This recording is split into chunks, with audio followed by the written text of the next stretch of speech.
He pōpua ke aha koe ni, ke ne maha nonga mo whie maari e ke ngahi loto o koha a. O kui ai whake theme pe koe tau mua, o e aha koe ni o pehe, arise and shine. Arise and shine. Tuu hake pe aulo. Tuu hake pe aulo. Kau whewhine, ko ho tau ui e he aha koe ni. Ke tau tū hake, pia ke tau hoko ko ngahi māma. Today is International Women's Day, a day to celebrate women.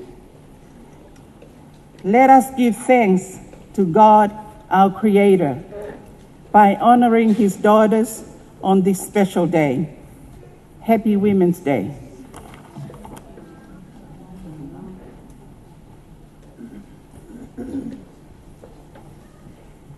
Te tau whamoremore kai lava mai kau hiwa liwa pulu, ko nau tolo nau hanga o whakahoko e hiwa urake aha koe ni, malo.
Malawi,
Lot e o tua mafi ko mau tamai whakahevana ya Fiona o ku mau fiefia kotoa he pompongini ke atu ai whakamalo mo whakawhetai he a Fiona ko koe koe o tua lahi ko ao niu pia mo whakalevereva e a Fiona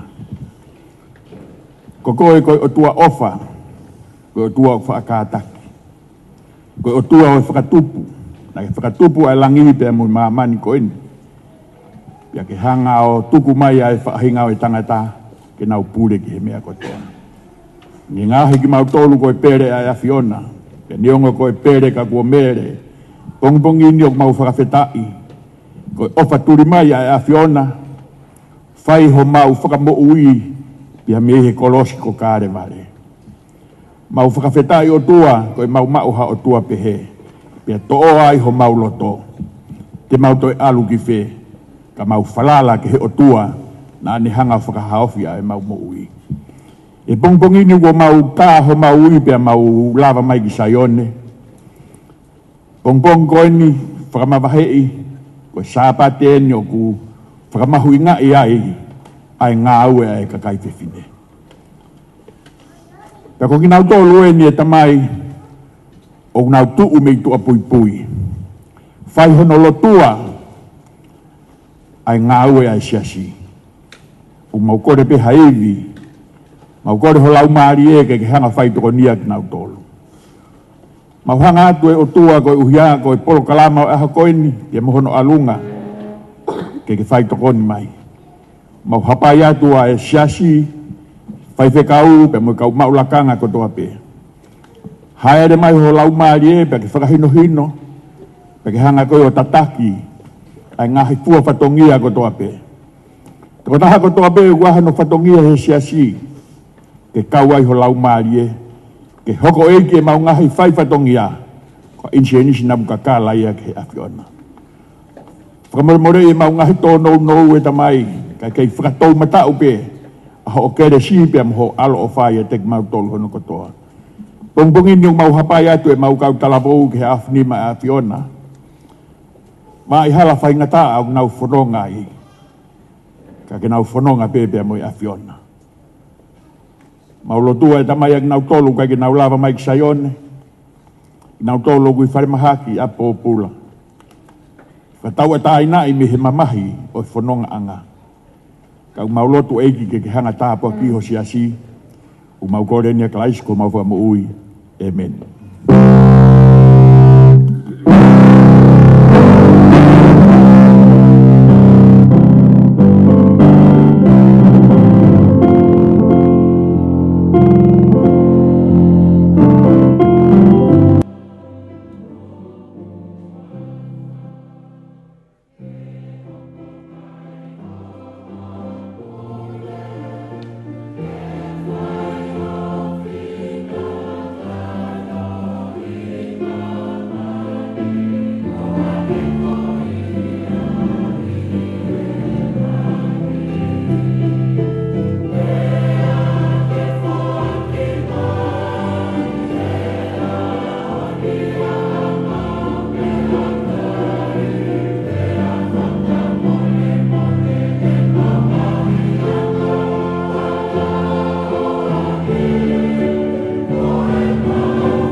Siasi ko e tana ke tau bahong flu pe tau mea ofa. Pe aku kore at ke yang otiko ni kata famol mol ma tana ke tau mea ofa.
O whamalo kia te koe I he Sabbath whaofa. Sabbath koe whakawhihonakea I mauwā ma whiona pongpong koini. Pongpongini o ko tānaki ha mea ofa o siasi o tuku ia I ho aoi he pongpongini ke whahoko ai toaki a ngā oe ke a whiona. Ka neongo pe koe haki mea ofa he pongpongini si hova mau kore te koe ke whaitape kina ia me tuku e ke aonga ki ho ngā oe. Mau whamalo ke te koe ke mea koto ape. O ko ke hanga o tapoki ia ke ngai whamiri koto ape pongpongini ma ngai whilau nau tuku I ho ao ke hoko atu ia whahoka ke ngā oe a whiona. Mau kore ia si suklais ko aoloka ko mau whamo ui. Amen. I he tainimi o ku ia te tō tāna stete ke ne whahoka e tala noa whanau. Ka tak whamore ko e taimien ke whahoka e tala noa whanau.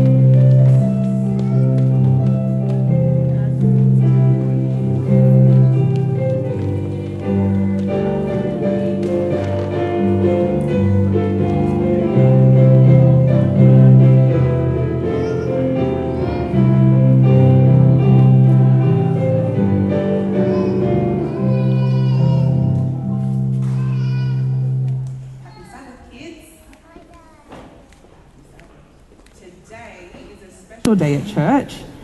It's Women's International Day. So, look around. Are there any girls in the kids here? Who's a girl? Wow. Well, today is celebrating you too. Little women count too. So, I'm going to tell you a story right from the beginning of the Bible, and I know you know this story.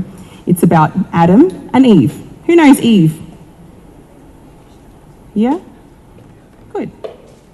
So, when God made Adam, what do you think he made him? Do you think he made him a little tiny man?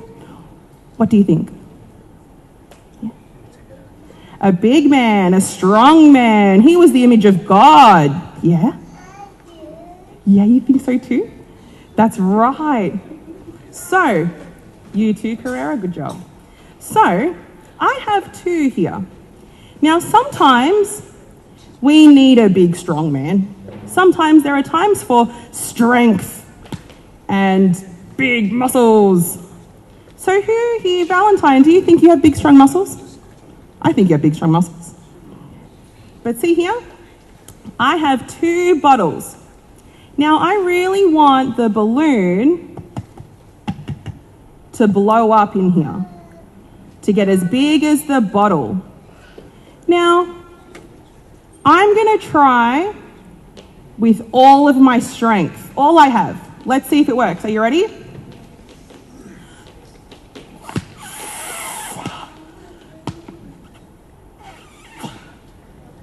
Is it going to work? Maybe I'm not strong enough. Yeah, maybe I need a pump. Where? Maybe I didn't bring a pump. Sorry, that's clever. I'm going to try even harder. Are you ready? Oh, it's not working. Now, there are men in the Bible like Samson and like King David, and they were big, strong men. But there are also people like Rahab and Mary and Martha and Eve, and Queen Esther, who are very clever. So I'm going to try something. So the boy bottle didn't work. Let's see if the girl bottle works. Now, I'm going to try it really hard first. Let's see.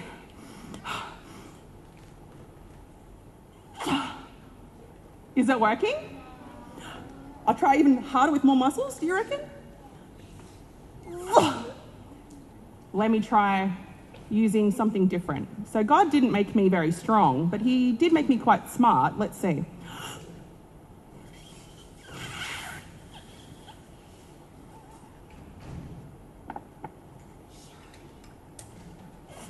What do you think?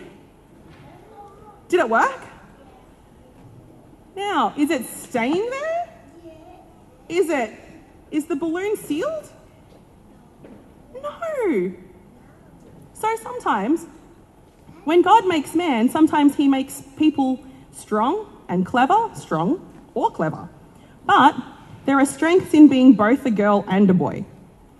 And that's why today we're going to celebrate women who God sometimes maybe didn't give them the biggest muscles, but sometimes gave them the blessing of thinking really hard to get out of clever situations, just like Queen Esther. So ready? This is the first time I'm showing you how I did this trick. Science. There's a little hole. So you can go back to your chair now. Thanks, kids.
Mai tau mai pongpongini family.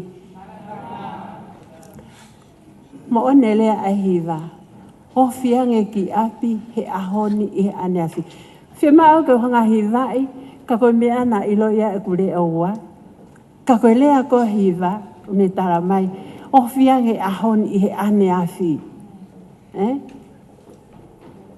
Whakawhetai ke eiki e tau kau he aha koini.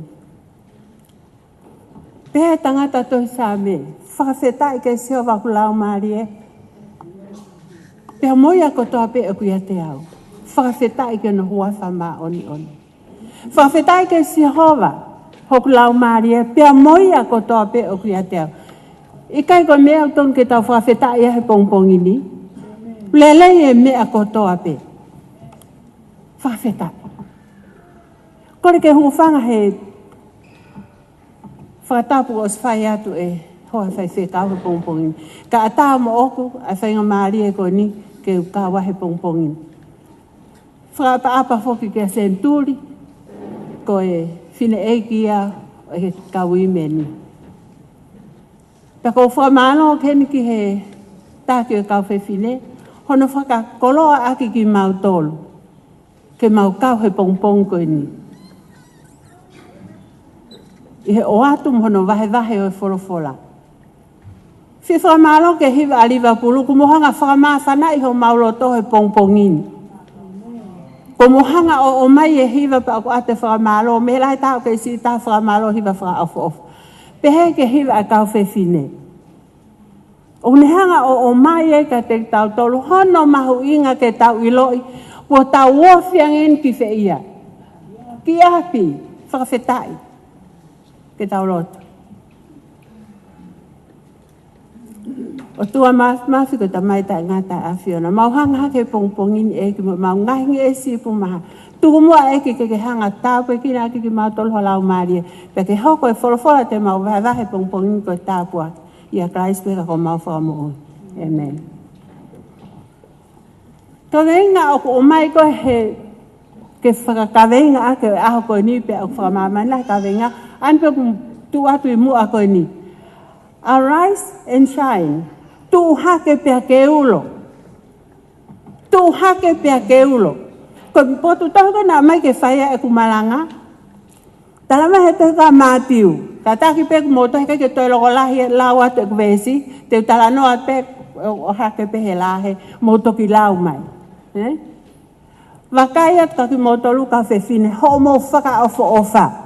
Peke hatahe kofu motu ampahe ahon. Ka kofu vesi o pehe. Ko kofu motu a, ka aike hako ngā mea fo o ke monosi aki pehe. O posi au talamai o kuha. O kuhai he mea fo o ia a mea motu a pe asiria ina mahai hai. Ko hane mani whekau aki pe moe ka venga, arise and shine. Tu hake pe ke ulo. O ku hinga mai ri ake afu mea motu aka aia mea fo ou. I kai ko ia, koe ka hatahaia se wala motu, wakai atu, hono i kai ke motu, tala wopa mo whaka ofu ofu.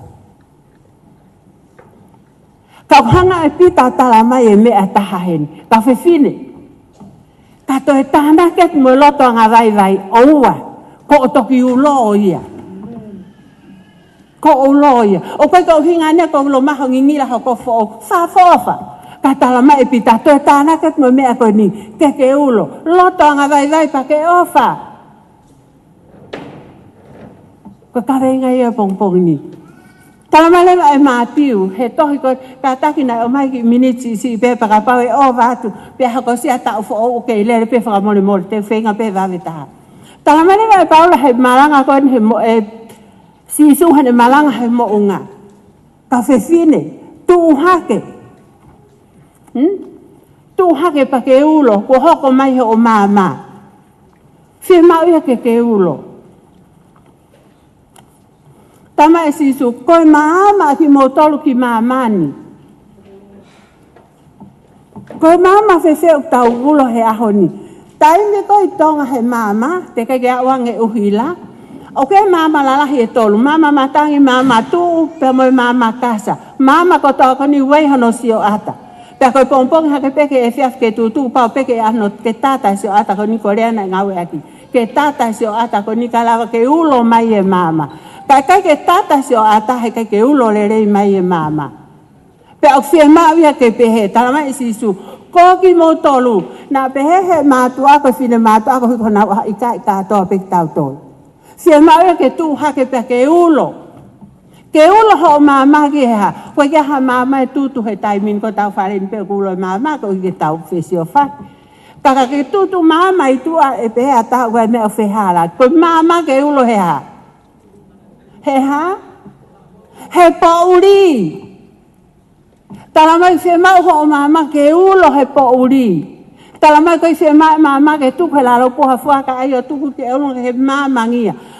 Koe wholau waka, pia mo na tula mama ka mo ke vilo he loto tahi, ke sio mai wholau waka, pia na uilo e mama, pia alu mama na hake he hakau. Koe whatongia ia mama, whae, fie mau ke ulo i api. O koe lea ka na ngā whanong he la manatu, koe whae peha tala no pe mato taha manatu. Talama e si su he de Malanga, mo alu ki mama ni kotoa pe, Malanga i ave ngongolelei. Ki he kakai, pure anga whahinga lea. Pea koe ave ko ia, talama i kamata i se. Mo lea mai, kamata i se. Jerusalema, siutea, mama ni kotoa. Na tau mo ua he whinga ki mama ni kotoa, kai mate a Jerusalema.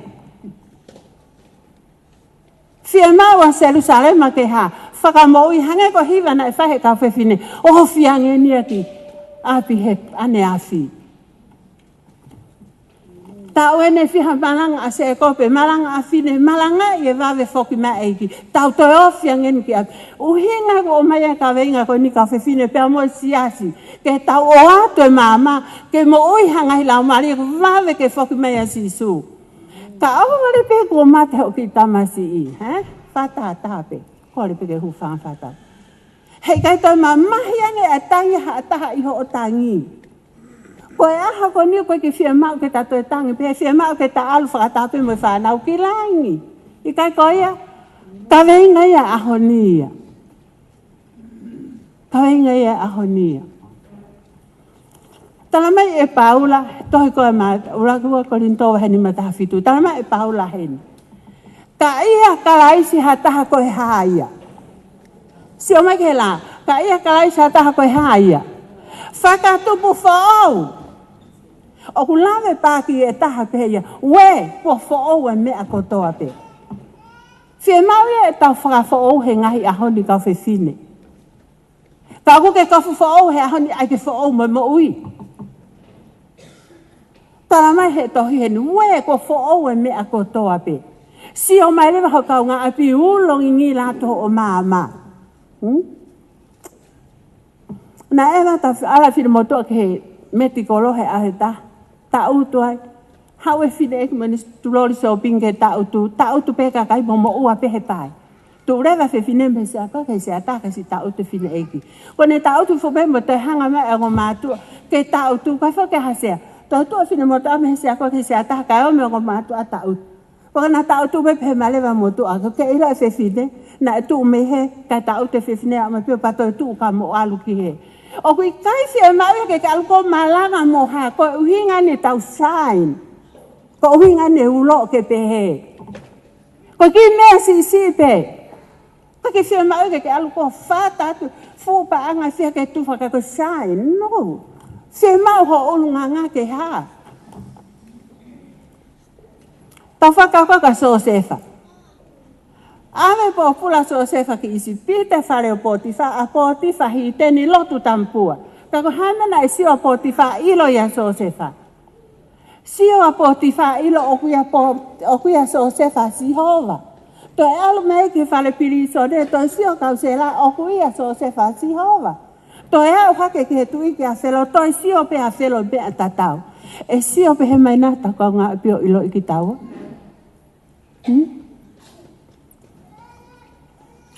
E sio pehe mai nā ta kau ngā pilo ki taua. Se ki ta hene pōpula kone awe ki Siria. Sio ki ta hine ka nea mani ke kilia. Whakaamlo tope ki tahine, pehange mai ke nofo eiki, pea mua tangata e o tuai sa melia, ke whakamo ui hono kiria, mo mea e tala noko ka tā nofo oia. Whai he tuhi siria e tohi ki alu mo e neamani. Hawa tu koe ki ai hai wala tu e sa melia, ko whakalanga tau mai e tu i siria. Tala mai palo fita whika pe hauia. Alu atu koe ki e tange, alu he vai ta wheo kau. Tō whakatumutumua. A ilaisa a neamani pehe. Tūna e vai ta wheo mau whetu maa mo whakau whema ke alu ki soatani pelepela. Ai koe na e tohi mai mo tu atonga he oko kau tonga ke mo o lau nua papi ka koe vai ta whea. Tala mai lewa hen. O si pe koe ne kau. Maa hono ki lihanga pepe hao whakamalo. Peko ne kore na ipe hen. O mi haka venga kele e ua ke u alu moia ki siria ke u lotu ai. Ke u whakawhetai ka sihova koe o tua pa koe ia pete u tauhi. Pehe he wholofola. Na e alu e whakamo ui ki siria ia nea mani ki lia ko uhinga koe ha. Koe mama na e ulo ki tahine. Koe ia kau tahine ko ni mua koe ni. Pai koe whakamo ni peke ulo fine mātu. Au whia mao ulo taha kotoa pe. Whia mao ke ulo taha kotoa pe. Kau whewhine, ai ke whanonga Naomi.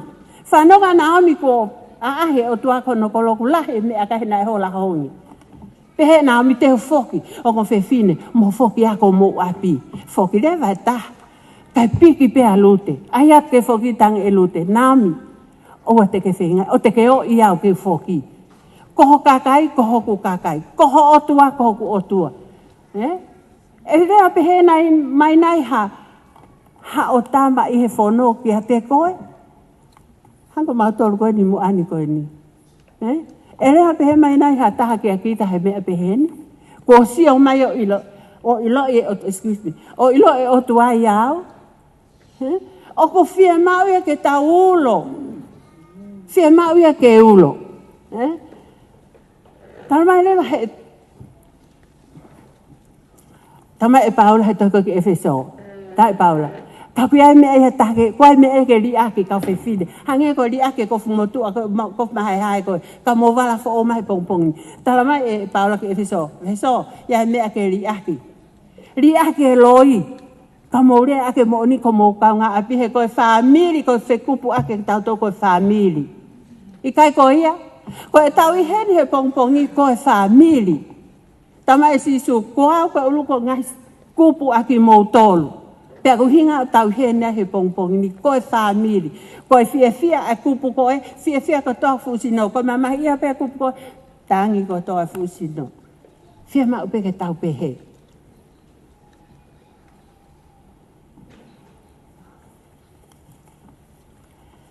O hanga he tohi he pongpongina tala mai ka te tauto.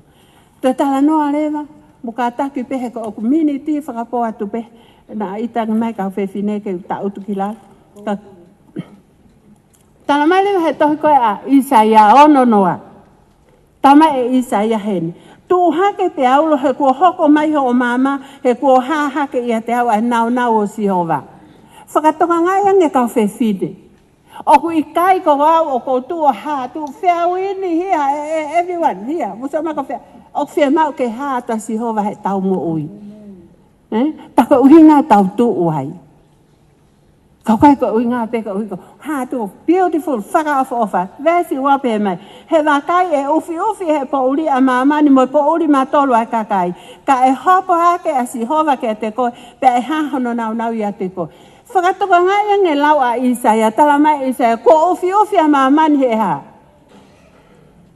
Po uri matolu. O kuaha o māma ni, ka koe nā tula mo ui e aho ni ko ha. Whakapo uri e māma ni ko ni. Pea whia mau ia ke tau tuu hake. Pea ulo. Kau ele taha. Whia mau ke tau ulo, ke hātua hai. A Sihova he tau mo ui. Tala mai lewa he tohi koha Paula koe ki he pelu. Tohi kau he pelu, tanga Paula he. Whia mau ai hau mālohi ke awhio angai ha. Alo ofa. He kai te ke ulo koho nofo pe api, he kai te ke ulo koho hau tu taha he mahina, te ke ulo ho hau he aho ke aho, Kai mo inu me fola ku vahe vahe atu koe me mua. Pea ko olo ko ia oua. Te ke whaka mo ui e lau maari e tola. Nai pehe e Mark Finley, ko tangata e wangio ilo ana tauto. Pehe tangata na e heka mai ha whai whekau. Pea mo tangata taha he wakapuna. Tau te tangata ko he e matapa ai so at window. Pea tau tu le rahe ki fo i e hala. Pea si ata ko lote tangata pa pehe he toka taha ko ni. Oh, taksai pehe ko kalistiane no mata utataha. Os peka ne lotu pea tu le vai to whai whekau. Ko lo peka kalistiane koe. Ko ne lea peha tu pe tafoka ke peka si ana ai mai fu usio whakailifia. Tala mai ea, koe ka kalistiane au ia. Ko lota ka setane. Ai o vale e tangata. Ai lotu ia ka setane ka tau te whai whekau ia. Pea hawai whai whekau ki me ripoane whai ai whakatahai. Patu hake si ana tau mai ke vahe atu eni. Na heka mai hono marimo whewhine he le lue. Pako na heka mai ka si ate mali whai whekau loto whewhine. Pa pehele wa, ta koe whewhine koe kalistiane. Ospe kau pehate ia. Koe siasi wheo ke kalistiane koe tame. Na, kaka kalistiane au ia. O ko loto au ke hase tane. Mo whakatoka ngā ia. Na mo pehe ko tau tolu pe tau lotu. Ko kore koe ai take wimeni ke tau lotu tu o tolu he aho. Taha ua ono. Pe ko ke lotu pe he pe ikai pe te ke lotu pe ko ke lotu tu o taha to o whatever. O fie ma ua pere whai whekau. Vahe iha taimi ke lotu. Hangi koe ni. Tangere hai whewhine ke whewhine mare whekau aha whitu. O ku maulotu ke se tare pa koe kawenga e maulotu ke tupre kina vete mari pe au ke mari e kau whekau. Mosio ngea ki ai. Ke tae nana ai lotu koe ni. Ka aku nau lotu ki nau tolu. Ka pau pehe e nau lotu. O ke mawe ke toi lahiang e tau lotu a tau to tama e sisu. Mo i kuna hako o si kuna awa mamani. Ka ko hame o tau toi tari ki ai. Hame o tau toi tari ki ai. Ka whewhine. Ko lotu e mai whakaamu hange ko whakaamu ai take e polo kalama koe ni. Whia mau ia ke ta. Pa koe ka whia mau pe kau whewhine. Ngai whamiri. Whia mau ia motu a mo whine motu. Ke tau lotu. Tamai ko lotu lahi malohi lo sisi. Whewhea Taniela. Ko Taniela, nai whekau ke oto lotka otua, ke mo mea e tala noa. Tala mai, hawa Taniela whakawa matpakai toi a Taniela to lotu. Mo mea e tala noa ri ke ana whakalaionea to o mai. Ko uhi ke hanga e Taniela tala mai, ai malohi e otua aku ke lotu ke peau lotu ki ai. Whakawheta. Ko loto mo whakaam kau whewhine. Pea mua ko mo tolo e kau tangata. Even he kau whine mui mo whawhiawhia lotu e kau talavou. Whia mau e tau lotu lahi mei api. Whia mau e tau lotu lahi mei api. Mo kātaki pe, ko malanga e kono, ko tui sau ke lai pe papa, ko ke loi po ko ife iha hua koni. Kaike? Ko nua ia ko whakaamu mai e tau polo kalama he aho ni, ke tau ha. Rise up and shine. I kai i he ngahi mea noa ia kau whewhine. Rise up and shine. Ko tui pe kau mea mai a pitu ila he wike ka umu kau whewhine koe tau shine at tanau tolu. Whaamu ia ke hanga iki o whai tāpe kina ki tau tolu. Pea mo e wholofola aho koe ni. Kai tuwa ngai tai mina awale ko angau mea ko ni o tau tea ia. O what malo.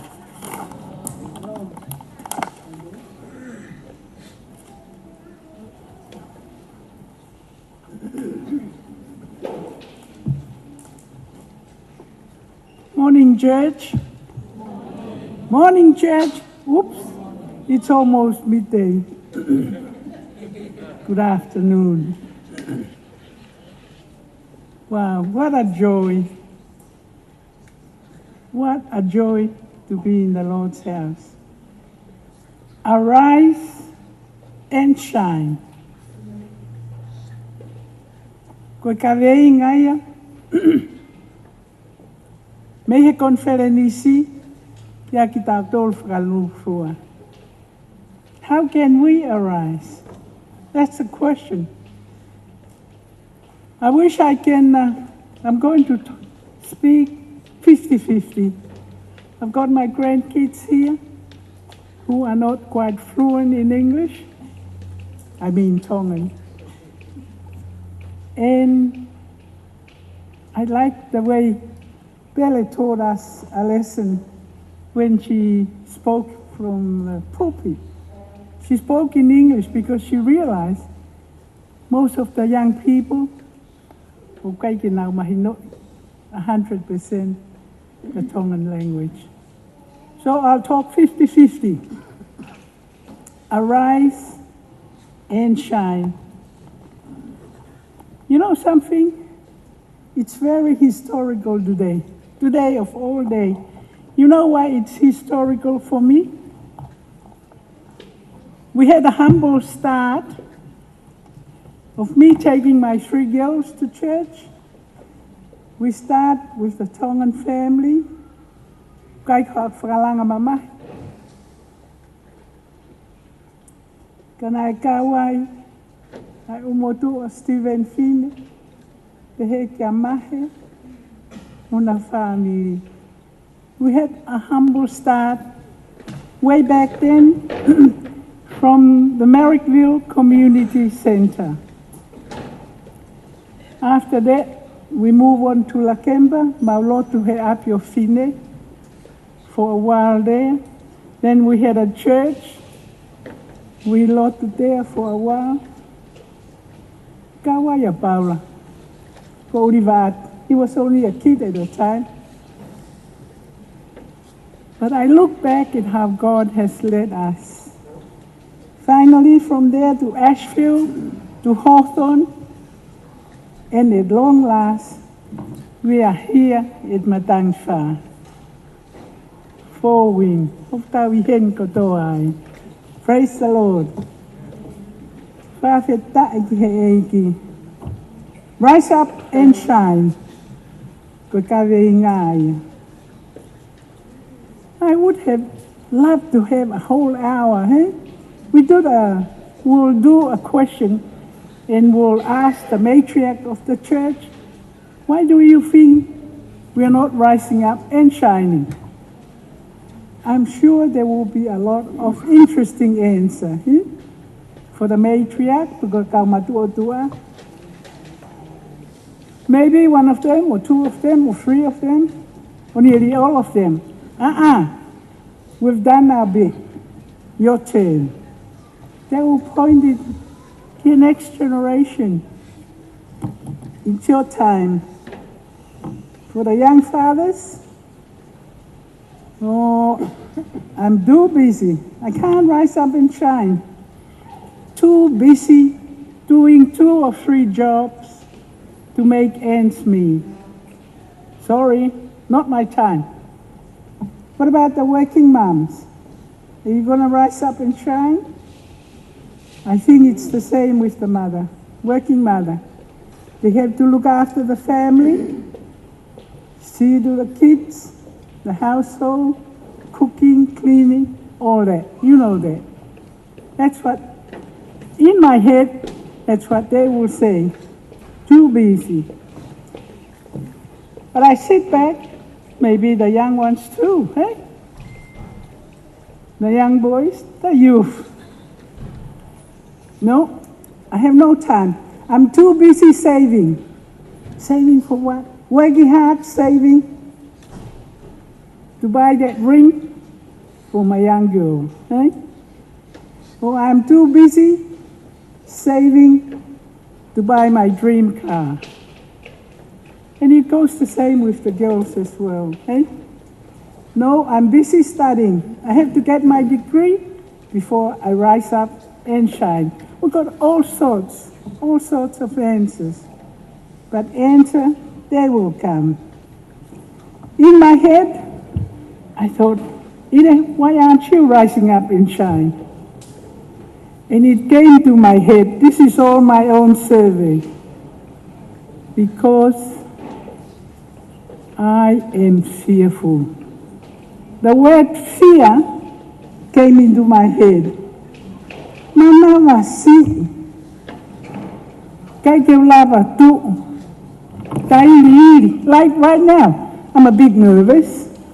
I pray for strength to relay my message. And you know what? Today is historical because after close to 40 years, I think, I've been in this church. Yes, I have stood up in the pulpit during a week of prayer like this, women ministry, but always, always the Malanga is already done. The printout is giving to us. Okay? And all I need as a preacher, is to relay that message. One of my tick lists is to do a Malanga. I can see Melissa, Melissa was given the chance to do a Malanga early in the year. I said, Melissa, if you are unable, I've got a tick list. Things that I need to do before the Lord. Okay? And one of them, Melissa, I want to stand up and Malanga. If you're not too enthusiastic, to have too many excuses, please let me do it. And we were blessed. It just happened. Her Auntie Pele came on that week that she had to do in Malanga. And Pele blessed us with her message. But today is so historical. You know what? Thank you, Pulotu. I am counted as one. And there is the theme, arise and shine. Not dimly, not dim, no. We have to shine. And how can we do that? With this nervousness and this fearfulness inside. I'm talking while I'm trembling. Okay? Ko whamalo ko kaunga whanonga ki tāniti, ko tārika. We share devotion every morning, nearly every morning when I don't sleep in. She said Isaiah, book of Isaiah, 41 verse 10. Oops, Jojo. I did ask you to, sorry, I forgot to give Nora the verse. But it's Isaiah 41 verse 10. Have you got your Bible with you? 10 with me and we'll read it. I'm sorry, I forgot. I forgot to print it out and put it up. Oh, it's up? Praise the Lord. Yeah. I like the King James Version. Can we read it together? 2, 3. Fear thou not, for I am with you. Be not dismayed, for I am thy God. I will strengthen you. I will help you. I will uphold you with the right hand of my righteousness. Amen. Look at it. I counted 3 times. The great I am. God met Moses in the firing bush. Remember that story? And God told Moses, go to Egypt, tell Pharaoh to let my people go. Ooh, me? I can't talk. I'm not fluent. Maybe in Egyptian or English or whatever language they were using at the time. I can't do it. And what happened when Pharaoh said, who has sent you? Who? The great I am said, you tell Pharaoh, I am that I am. And you notice in this verse, the great I am said 5 times, have no fear. Do not fear, for I am with you. Be not dismayed. You know in the Greek words that dismay, don't be terrified like we're going through right now. Don't be. That's what the good Lord said. Why? I am your God. Amen. Didn't hear that? I will strengthen you. You know, when we are fearful, we lost all energy. But the good Lord said, I will strengthen you. Hallelujah. I will help you. That's another good one, isn't it? This is the great I am. 4 times. The last one, I will uphold you. With my what?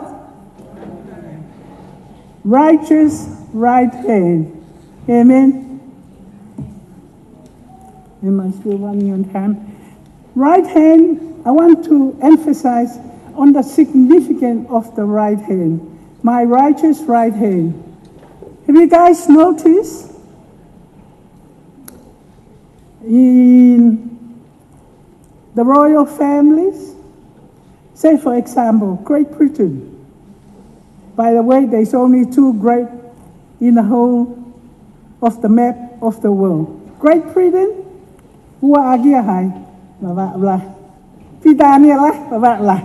that's the only 2.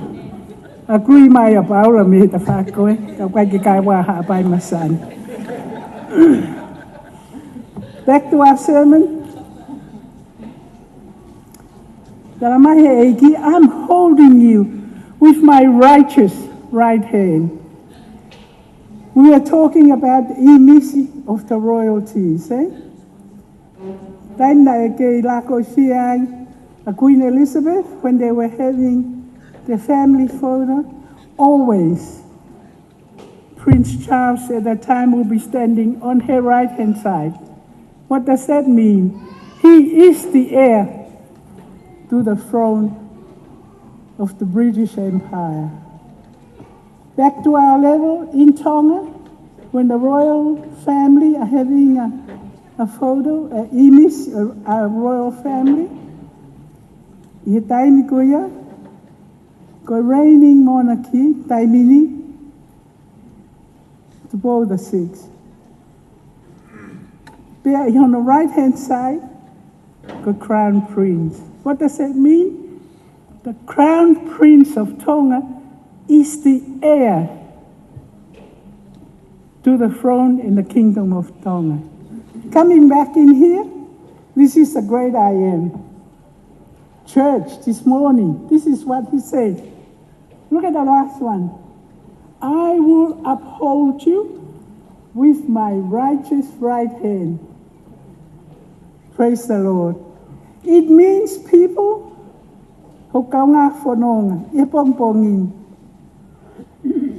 we are, all of us, we are the heir to the heavenly kingdom. Hallelujah. Amen.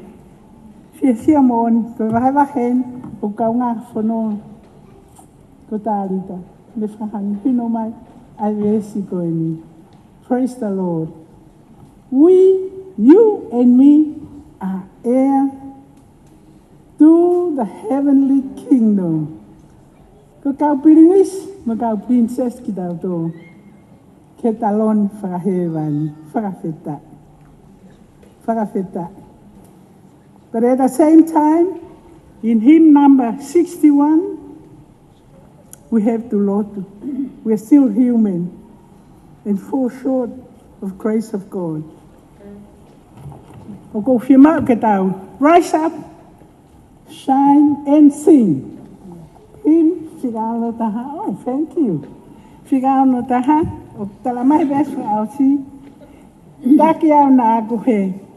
For those non-Tongan speakers, lead me, because I am lost quite easily. Okay? Lead me for that destination. And where is it? The New Jerusalem. Amen. Hallelujah. Let's rise and sing. Wake up. Let's rise and sing.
Malo tātou lava ki whiwhi.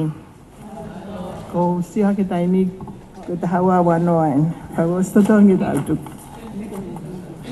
Tuke hu whangahinga whātatu. Ko o se atu me mua ni. Ka tā mua, ke whaos.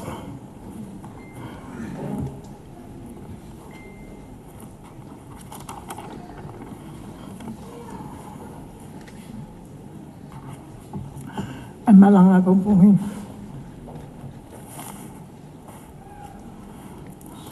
Ka uro ko nga na mai maku na mai bin ek minute hang for. Ko taha ngai tala fata ta susu.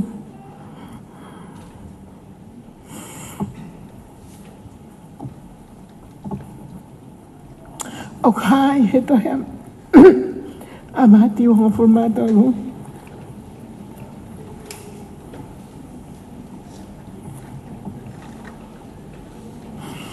Fani makifano. Fani makifano. Ra okbehe. Ok tatao abre anga olangi. Bo tangata whakatau. O kukumi ki he mata i tofe lele. Aia i he ene ilo a mata i tofe. Maho inga lahi. O aluia. O whakatau ene mea kotope. Ke whakatau akia. Me te whalea taha. Ko pure anga o he wani ko hangeia ko ha tangata whakatau. O kune kumi ki hamata i tofe lele. Aia o kune whoaki a mea kotoa. O kune mau ki whakatau aki a mata i tofe koi. Whakatau ulu ki ahoni upe a rice and shine.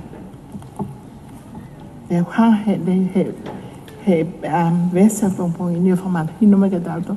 Ok fatata ya ki he pure anga ol hevani.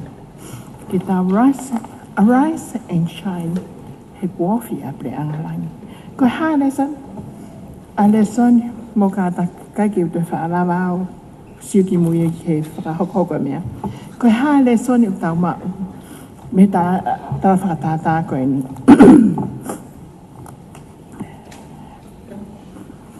Ta sio si ki he context koe ni oe tala noa. I he taimi koe ia i Palestine, koe mahu inga koe ia oe fwoi meta i tofe. O khange ia koe mahu inga koe oe taimoni i he ngahe ahoni. Ko taha ni o ka he maka maho inga. Ko no inga he nai whainga taa ki mao. Hono ngā ue i pe ko hono whaamai. Nai whainga taa he nai whakatau tā maki hono mao. Mana tui koe tau tā noin. Ke taimi koe nai whaiai ai tala whātātā koe ni. Nai whainga taa ki mao. Pe whakatau tā maki ki mao. Ai matai tofe. O pehe. Ko hao e mata i tofe, ko hao ia mi he oysters. Mo ka tak te ngau e akpe he whele whapalang ko ia oysters. Pea oku i lala tahia. Pea oku mimi i he fute e whango fulu hono loloto ki ai.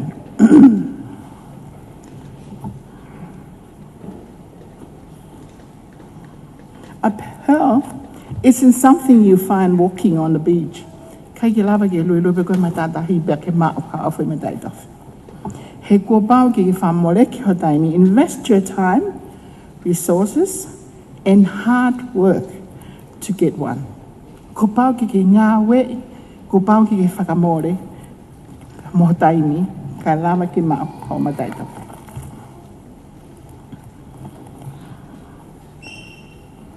O tamau nei, lahi ka kaina more nā moui, i kōhiri, i hono whi ngai koe ni ke mau, ai mataita whi. Na tamai na nau hanga o ai o hai he ngai fumaka ki o nau sino. Ko i ngā ke lava ke nau mamafa, ke nau nofo, ke nau alu ki lalau ke tahi. Ke lava ke nau, ke wheituko o nofo ai oysters.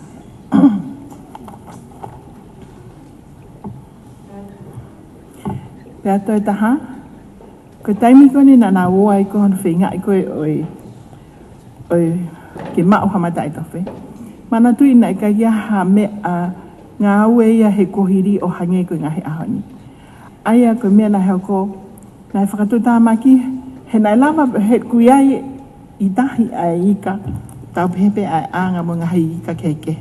Pea koko nau toro o whakatu tāmaki kele ngā aue koe ni ai kau whenga koe ni ki he matai tofe. O behe koe whai matai tofe te ta I he whai oysters. Neonga ene lahi ai oysters ko whai matai tofe peta o ki he oyster.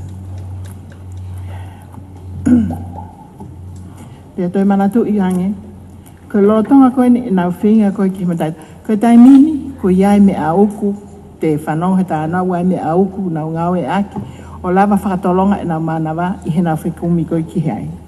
Kau tamai he nei ka iaha me a pehe I he kuhiri.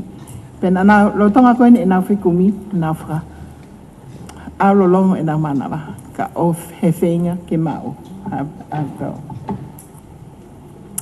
Tamai na lotu pia moe kau ispite moe kau loma ki he matai tofe. Whahai hono mahau inga o matai tofe. Pea koe kau kakai koe I he haatui. Na nau hanga ngawe aki hono whakahaha I nau koloa. I he nau ai a matai tofe o nau tui ho kahoa pe koe ai I honau uru. How much is it now that the kingdom of heaven is compared to the price of pearl? Ko e hā hono maho inga he taimini. Whakawhia hoa naki. Ki pule anga ko hewani. The kingdom of heaven is priceless. Kai lava ke tahanga taua whakamaho inga. Ai pule anga ko hewani. Tamae maake, wahe walwe se tolu no. He koe ha hono aunga ki he tangata. Ka pau e mao eia, a maamani ko toape, ka more hono lau maarie o nā.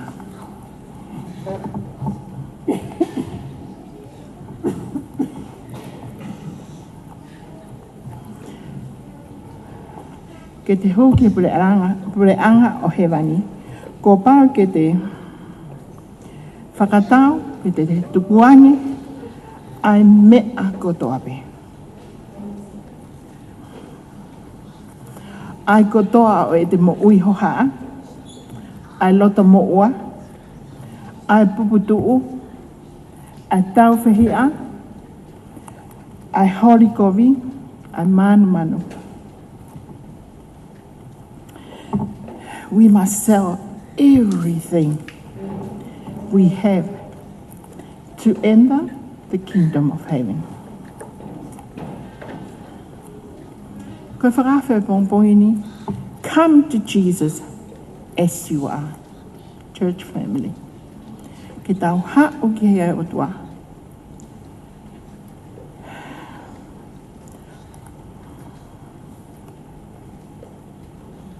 Ke tau hau ki hea o tua, o ta tau ai pe. Pe koe hae tu unga o ki hea e ta mongi.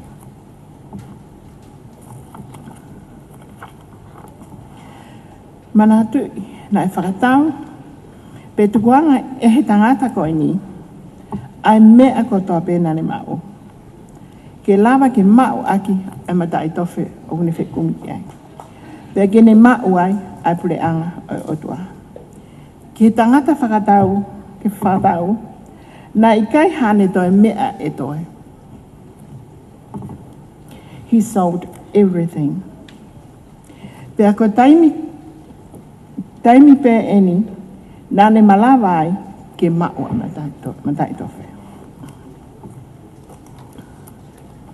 O pehe si ope wahe uraki, wese wataha. Nā ko hao halata, pe te toi anu halata. Come to Christ as you are. Come to Christ without your worries, anger, depression. Come to Christ with everything that you have, which is nothing.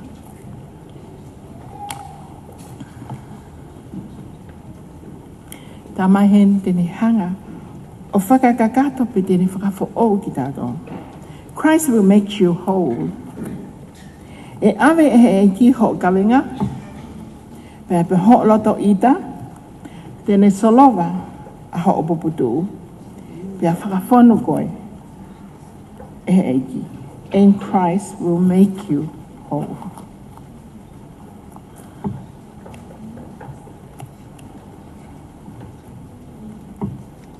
Let me end, church family, with a Bible verse. Ia Matthew, wahitataha, huavalu, ke tō noa.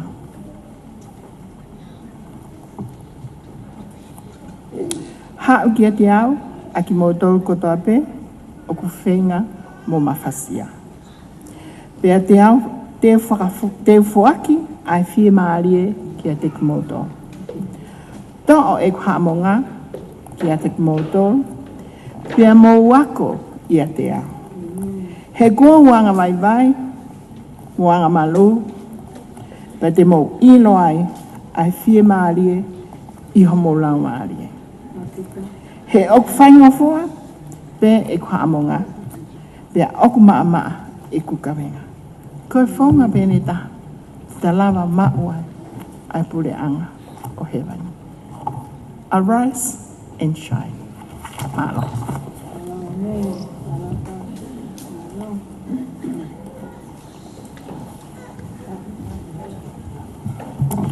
Ki mua ke tau hiwa tuku e pongpongini, o ko ata e whamalo ki si kau whewhine na nau whahauka te Malanga e pongpongini, kau whae en ko nau o sia o whitungo fulu tupu. Pea nau vahe atu ai ngahi tau kei o e mo ui, te kau aki mo e kawenga e pongpongini. Whatawangi ke mo mauha sapate rere ahon. Kore atu ke he kau whewhine, whamore mo mai ke whaose tau hiwa pongpongini.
kita lotu. Kamata maevan. Og mau hao popo.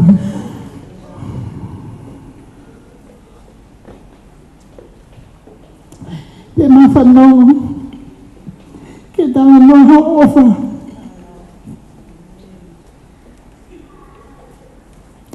Whaftai eki. Ke ofa o ke whanak mautong. Ni honga mata e whiunga. Ka oku ki e hohori mai te. Eki whaitawani eki mautong. Ke maulawa tu. Pea maulawa atu. Ahino ki mautong ka pule anga wani. Koe mea ofa ia e Fiona mak mautong. Tuku ki mau whiunga. Tuku ki mau whaki kakata. Tuku ki mau tuku angi. Ane a hono koto, ka lava ke mau apsia, ai api koe. Mau ofat ka te koe eiki, e sisu ka laisi ko mawha mau. Amen.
Malo, brother, mama.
Togotoli bakfrahoko yo semua ai testei monolotu ya opto ko ya tahoko te makna to kono mo kata kimai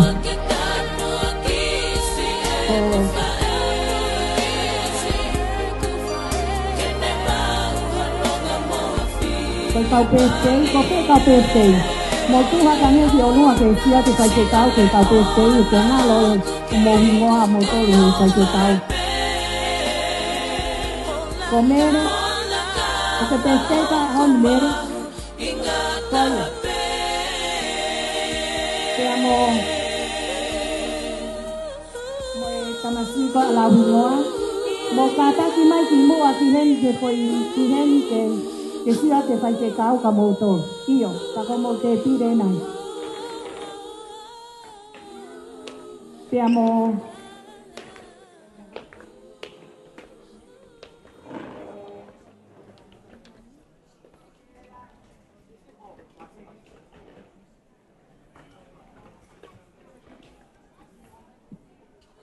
Anthony, ko Sela, ko Misi, ko Mele, mo te hata o peche.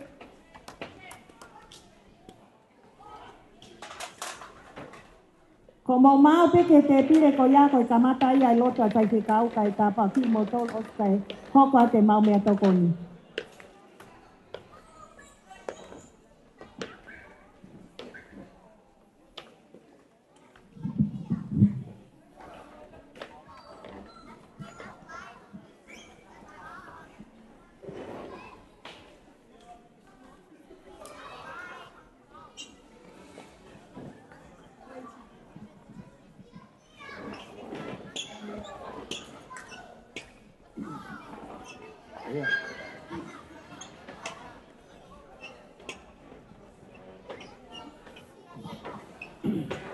Sai che download tuổi download eu tô mas mau fa malo he fa ngamari mau kau fata ko e family o sias i he fia o e akoin mau kau fata i he mau nga kres o e whakalau maari e aho koe ni, pia i he taini tatau mau ilo. O ku iaia e ongo tamau eiki, me ongo kaunanga, o ku na wau sia e tau po e nau mo ui. Mau lotuia ke whai kāpikina ki nau tolu, se Miss Anthony, Mere, ma Sela. Mau ilo ko e au sia e tau po ko e tau hia pe mo e tataki a Fiona. Mau ato e whamalo mo e whawhita ki a pe koe. Pea whataha e mau whawhitai, mo wha malo, mau toi kore pe. Tau tapa ki he a whiona, ki hoko hoko pe mua ho o tauhi mo ho tataki. Tāna ki mai hanga hi taulahi, ki he moui a e ongo kaunanga, pe ongo tamau iki. Pea mau ilo pau pe a e ngau e lahi ku ke teu, ma ki nao toro. I he kahauna ke teu i hanga hi lau maari ki ho pure anga. Whai tāpu ina ki nao toro, ka pe he ki he whamiri pe mo siasi. I he taim tatau ku e whi lau e mea tokoni ku teu. Kia te mau toro, mau lo tue ke whai tāpu ki nai, ka toha mau inas ni e, ke mau ha inu ha malo.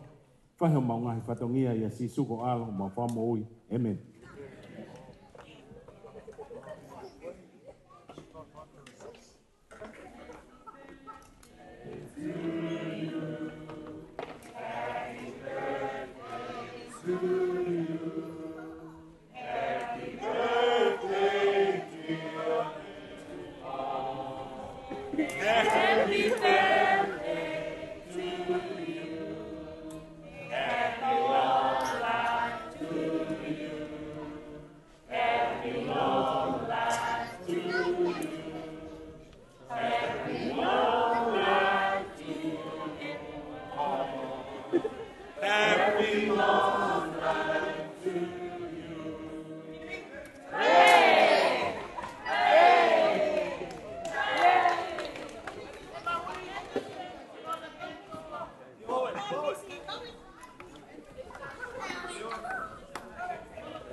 Tata ke kau whewhine, kau kokoe pēna kau whewhine ko mō tau te mō lok al ki he te pire he ahoni. Kau whewhine ko toa pēr 4 wings, mō ato mahu mō mea tokoni, oswa patok hoko atu lewa kau siana. Mō e tau whānau, kids,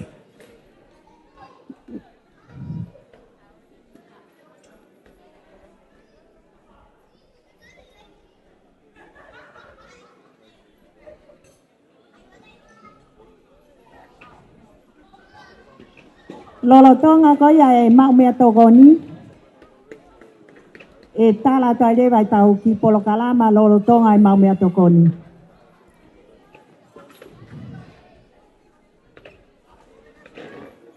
Atene ai whatapu kai e whaiwhekau pe pehe ki he honohoa. Poi mo kau ere tā, mok mo tolu ko toa pe nai whakahoko ai whatongia o i aho koini. Ato ai whakamalo me he taki pe pehe ki he komiti ko ia ai Women Ministry a 4 Wings, ke ngai whakahoko whatongia ko toa pe, ko mo whai i he ahoni. Whola ai ahoni, ko mo tō me mo unga i he pong ko maulau ia ko e tāpuaki mo i whakakoloa, ki he whanonga e ngai whamiri ko toa pe 4 Wings. O whi mau ia ke tau ulo atu, o i kaipe i heni, ki a wheitu pe te whanonga ki ai. Ko i polo kalama o e ahoni, o tau lotonga i kai, o tau hiva mo i lea. Pea ko i loia i he ngahi kulupu ko toa pe, o kuhiva e taha, pea mo i lea i taha.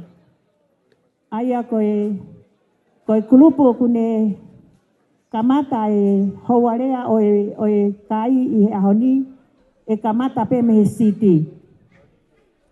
Aia ko e hiva ai siti, pea os mo i naurea, pea hoko mai rewa ki ai e kulupu ko ia ai whaiwheka dirieta te au pa, nau hiva mo i naurea.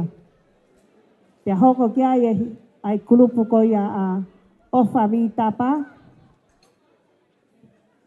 hoko rewa ki ai e kulupu ko ia a toa te rilo, ospeya, pea hoko rewa ki ai mo i kulupu ko ia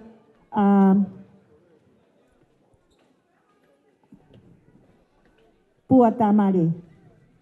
Ko tui ko e ospeya e kulupu ko i nau hiva, pea mo i naurea. Mo mau mea tokoni pe, ko ne mau pe mo tangut ki lalo, ku kamata rewa ai polokalama ko ia.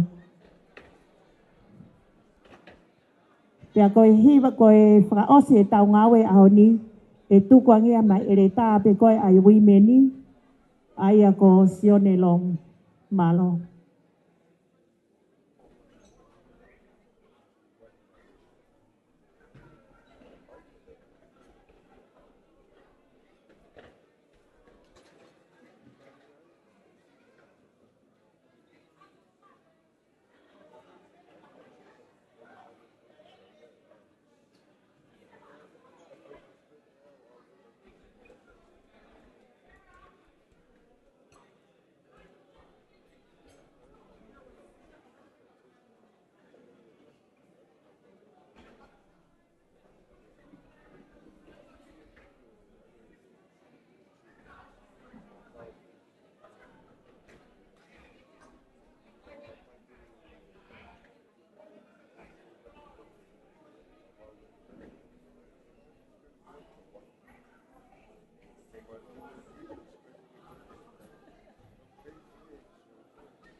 Holo peo mo ilo kai whakahoko atu ai hiwa uruaki mo i rea koe oi hoa ilo oi hoa tāni. Koe mau kulupu mo ilo i pe koe ki kulupu e nai sipi. Alu pe koe ke he whakaosi koe ke he kātoanga ma toi toko uapi. Pea ko mau apen te ma whakahoko a te mau hiwa. Pea ospo ai mau hiwa. Uiai rewa i mau toko taha te ni whakahoko a te mau rea.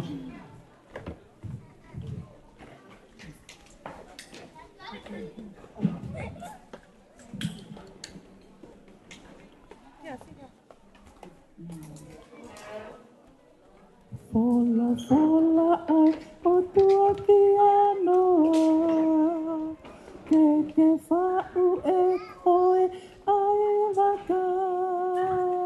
Koko e huki ai pea moho ofa, na upea mo e whanga mano.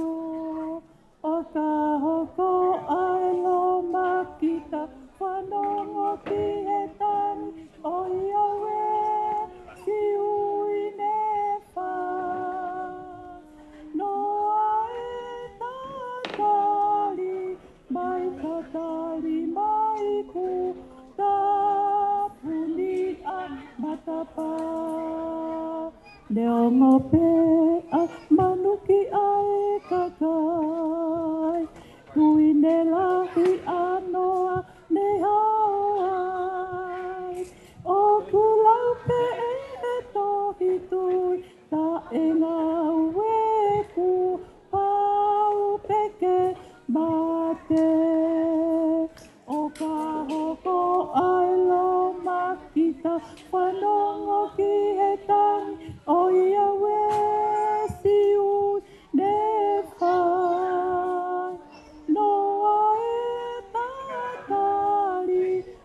tatari mai ku, ka puni ai. O ka hoko ai lo makita, whanongo ki e tangi, o ia we si ui ne whai. Noa e tatari mai ku, ka puni a matapa.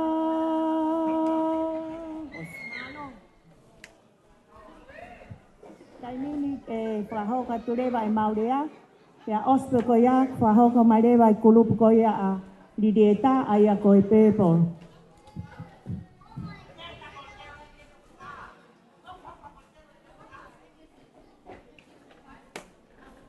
Malo e tau lele ki he ahoni kai ngā lotu. Tōmu atu o whamalo ki he tama he wani. Ko he tau lama hao ki me tai mai ki tau tōmu. O lama ki tau te au sia mai ai e. A whaopo opa koe ni. Ki mua ke whahoka te ki whahohaa. Te ula ki whahaa tu peho kingoa. Ko kingoa ko meriana tu ifua lave mau. Me fas maufanga. Ko whae me fas moeafi. Ko tamai me maufanga. Tupu hake pe i sias bagaia. E vale o awen ke boko puna. Ko whaalere mai ki Australia ni. Te ukume maupea ori. Mo makaloni. Ke mai au ke lotu. Nengo ku mama ata viriani. Pea monoti. Lahi taha whae a ori. Sisi taha e whae. Pea mahalo ko au pe mo ori. E whaka mo ko puna o vai mo ho sea. O ma kei pine mai e sea sa fitu. Ka ku fua hau ki Australia ni. Taha hiwa walu hiwa. Malolo i he ngawe, livi. E au hau ke ni ne vili katoa hok family.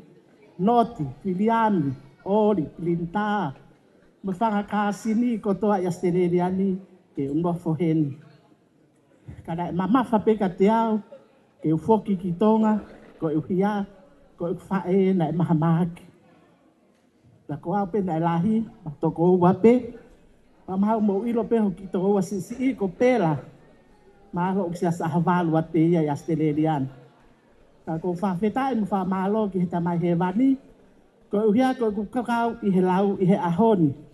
Pa ko fa malo ki a pulotu ko uhia ko fainga mari ko ni o mai mo oku. E lava. E tala no ata I he ahoni. Na usia se ahafitu pe I mangaia. Pe au lea ki wawa o pe vai haka ki he huse pāniti. I he tau e whā. To e whoki mai ki Tonga. O kuofi angi ki sia se ahafitu ko ino o hou makedikao. Ki hoku no foanga. Pe au pe he. Pe wafi ai pe mo koa mo whanau. O lotu iai o kuofi. Ko mangaia tatau ai pe. Ko sia se tatau ai pe. Pe a koe tuu koe I he tainimi.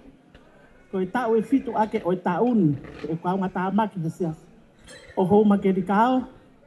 Pe a koa ko taki. E nau kakai whiwhine. Na e sapate. Kai ko sapate ko osi. Sapate atu. Na matala noa pe mo pulotu. Pe a whawhi eo e pulotu. Pe te ulava.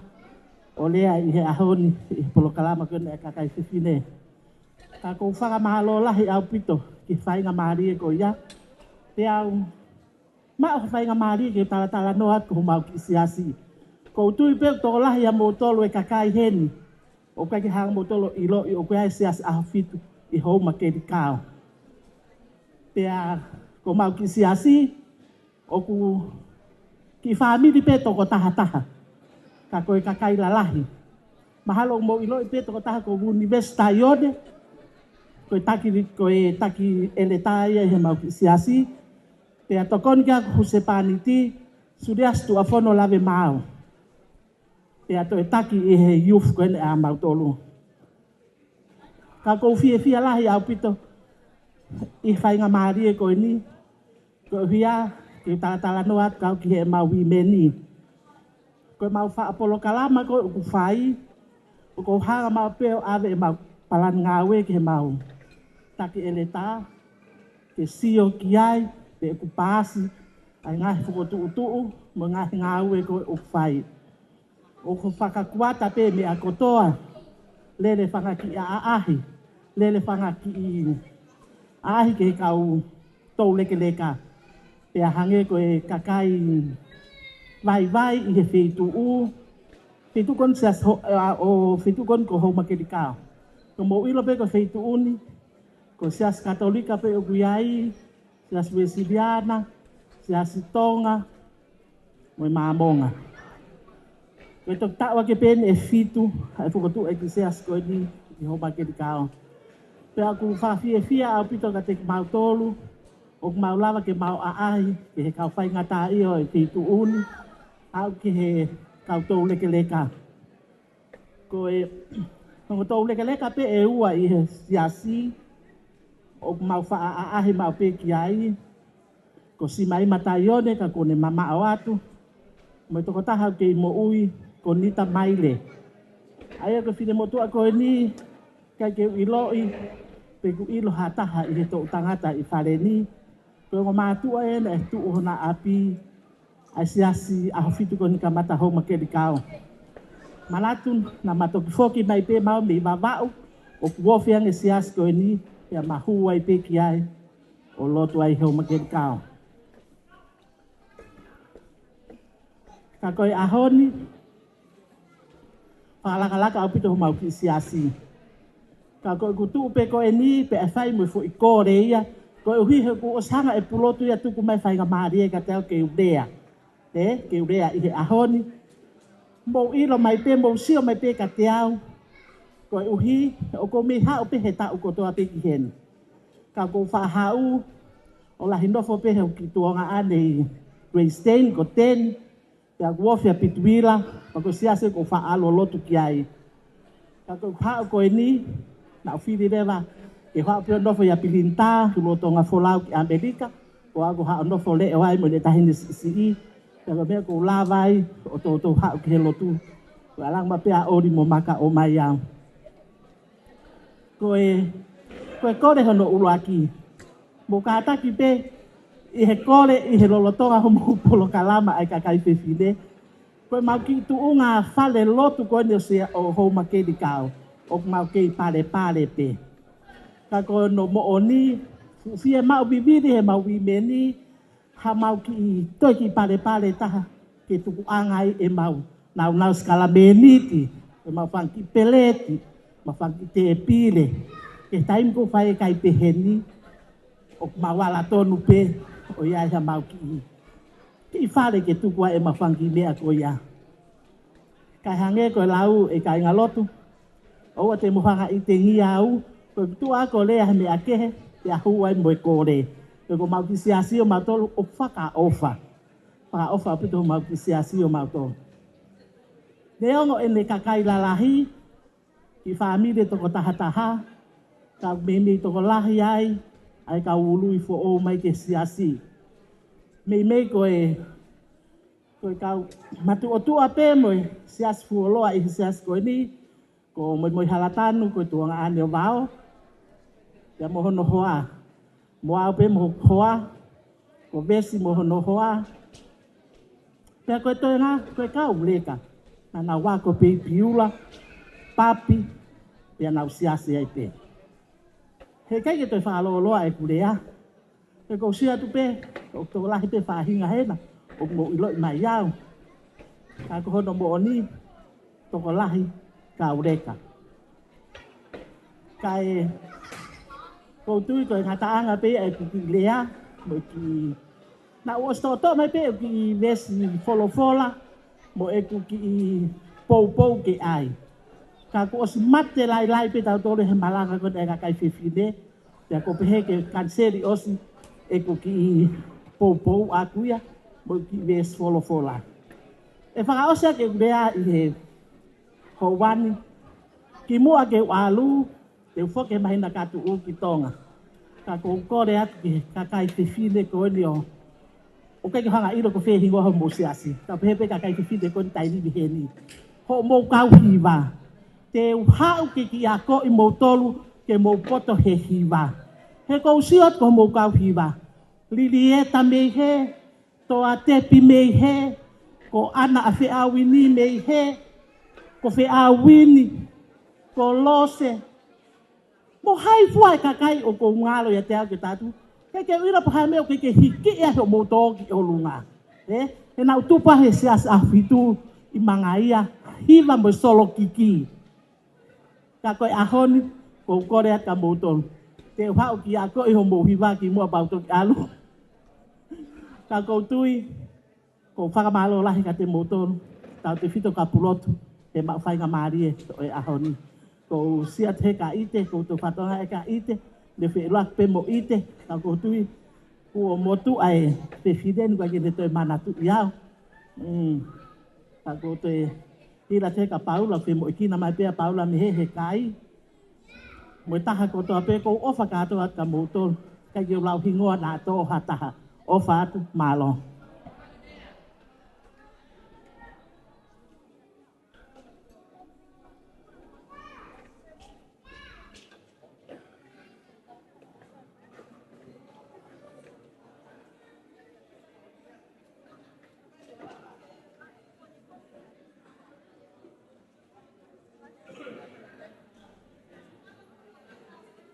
Holo peho mo ilo.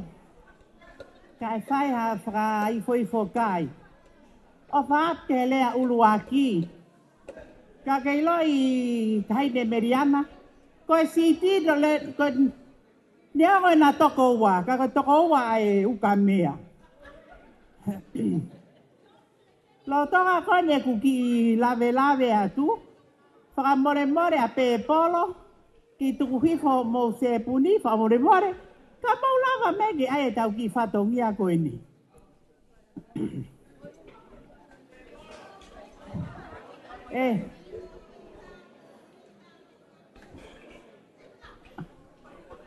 Ongo lanu pe polo koe na he te pire koe.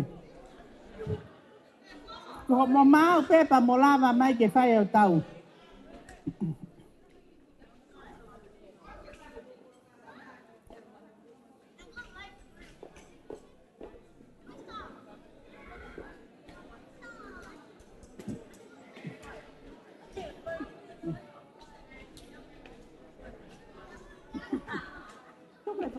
Okay.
Sai. Koe nā tūra whake mau kau hiwa. O koe ke mau ako hiwa mau tonu. He tatau pe ako hiwa mai tai ako hiwa. Ka koe ia pe maa whana tū mai kawai pe he hiwa, Koe... O kui kai kiaha ka veinga lea. E whai kiaha lea he whiawhini, ka ko pehe, keu ki hoko pehe, he tau mua e ahoni. Arise and shine. Nai e malanga na tonti whahoka ni nai ka te usio keu ki lawe atuai. Koe tohia a Mātiu, wahe nima vestafa. Ok tala mai, ko ki mau tolu koe ha. Mau mani. Tala mai koe kolo ko kutu he mo unga ku ha. O kai ke mo lava, he kai ke taula, he kai ke te lava ia o fufui. E pau pe ke e amaia. Te ako pehe pe ai mama. Koe nā tūla ai mama, e tatau e pe ka pae whakapouri, koe ne tutu pe mama, tatau pe whiaturi ke tuai te koe mea pe te fuafua seo kai mama. Te ako tui koe mea whinangalo ka sisu. Tatau pe ka haha ki mea sisi whatongia te whai e siasi, pe koe tauhi matapā, pe koe tikonesi. O tala mai ke tau hoko pe koe mama, he koe tau whanki ngau pe koe ia, e lava pe ke ne tāki aki mai ai halau maari. O hange koe Malanga ni nai. Koe tu koe ai lighthouse. Koe uhinga kene whakatokanga ki he kakai e wheitu koko whakatu tāmaki. Pea kou tui koe wheitu koko o te osi ilope. Koe taipeo ke te ki laka e whakapouri. O spaupe ke te humu kita. Ta taipeo ki hulu te humu. Ka koe taipeo tau ala he mama. O ku neo hono whaingata ka talama he wholofola. Te wia te ki moutor maha peo au ke ngatanga mama. Amen.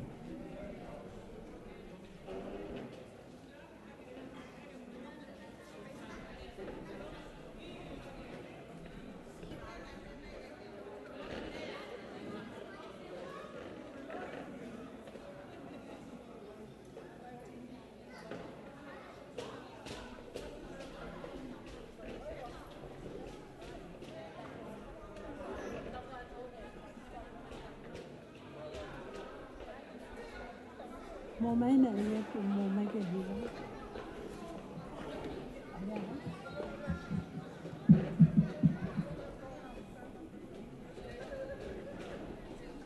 đó. Eta kapau ku kei fale ni kata ki mea mai.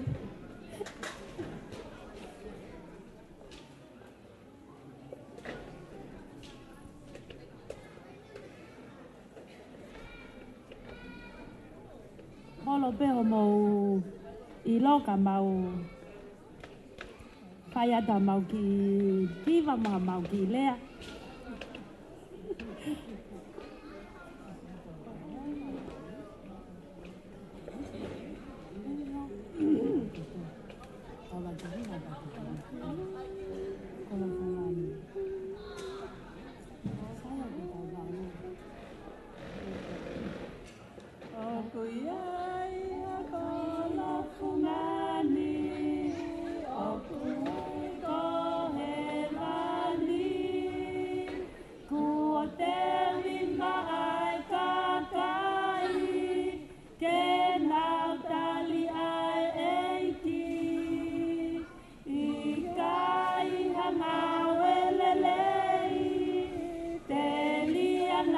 Pole pole ai, katala ofa pe ai tamai, ko ia kalaisi.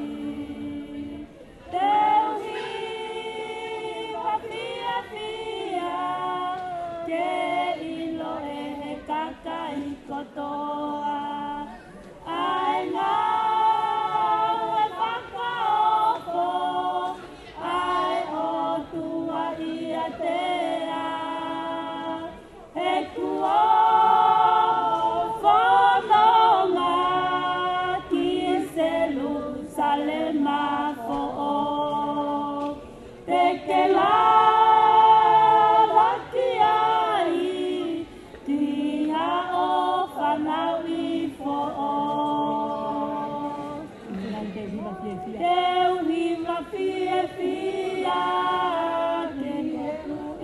Kuta eliua inasi oi ma oni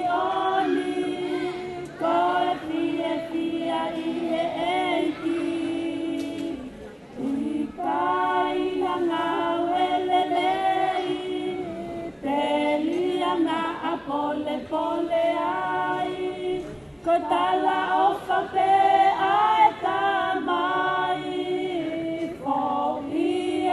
kalaisi Teuhi wapia fia ke ilo e kakai kotoa ai ngā e whakaofo ai o tua ia tea he kua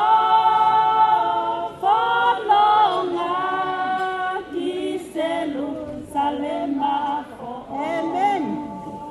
Pekela makiai iha o whanau I fo o.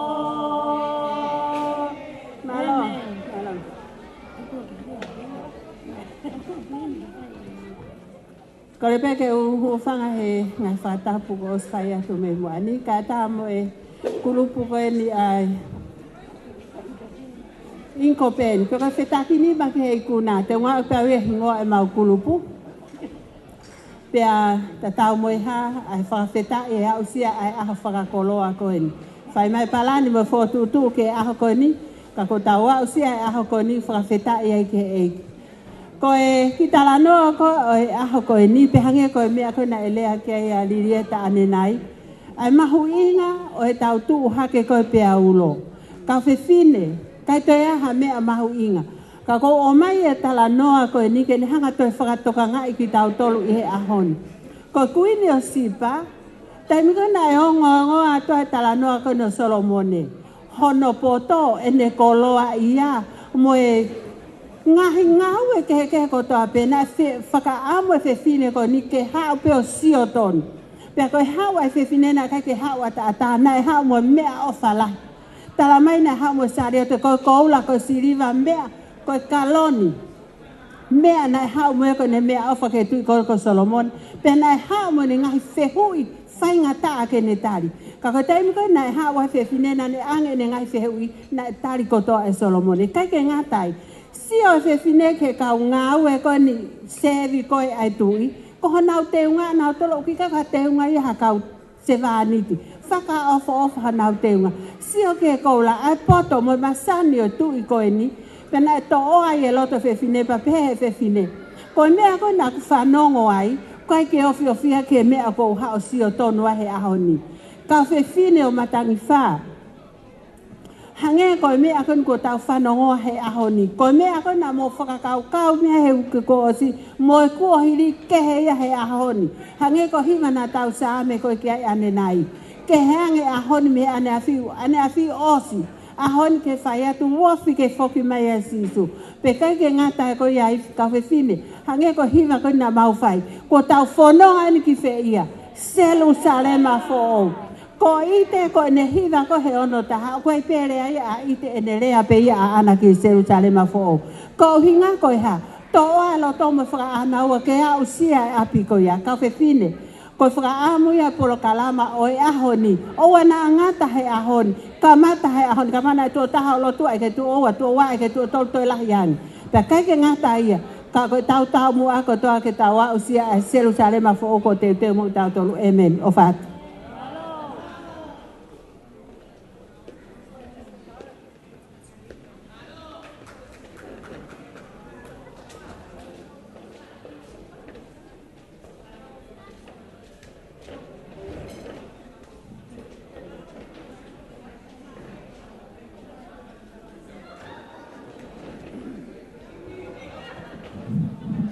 Maloi tau tau lama ke whewhini. Ui atu hene kulupu koe a... Maka kulupu a kempute a? Kula. Nau ke whe mo ikina nau toi kai. Vau. Asiria. Whai mohololo ingu tuka ha. Laisa.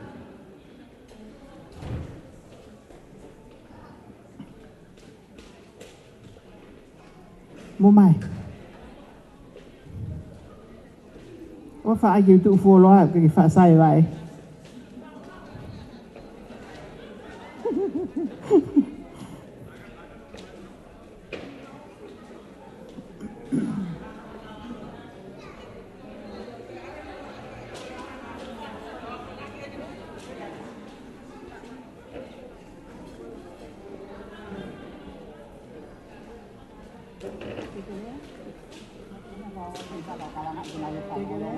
No, I'm not going.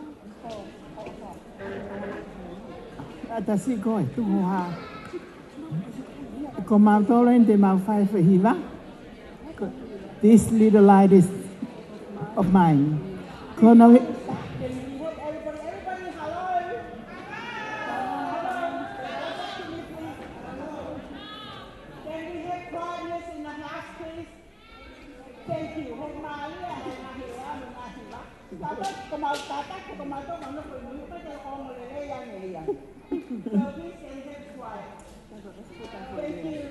ke ospe ba ki tai ni ma to le fai tai ni go ya. Pero mahana ni ton ke abe ma ki le a ke fai le va Syria. Kai ko na o se ki pinga na to ta mai na to I kai. Teresa, atu hene loto fia ma fana he sioga ko he Sabbath. Pe ko ne ospen ko ko Teresa, habe mo introduce yourself. Ki ka kai. O ko ko ta fo o Teresa. Teresa o gai ma ki fefine na ke ha o moia. Pe ko ko le pe ki fefine ke ha o moia. Kono ngana ni tala mai ke te au o a fitu pe moia. To help him moia ke ni ha o introduce herself, eh? Ko ye ka ko Teresa na kulea.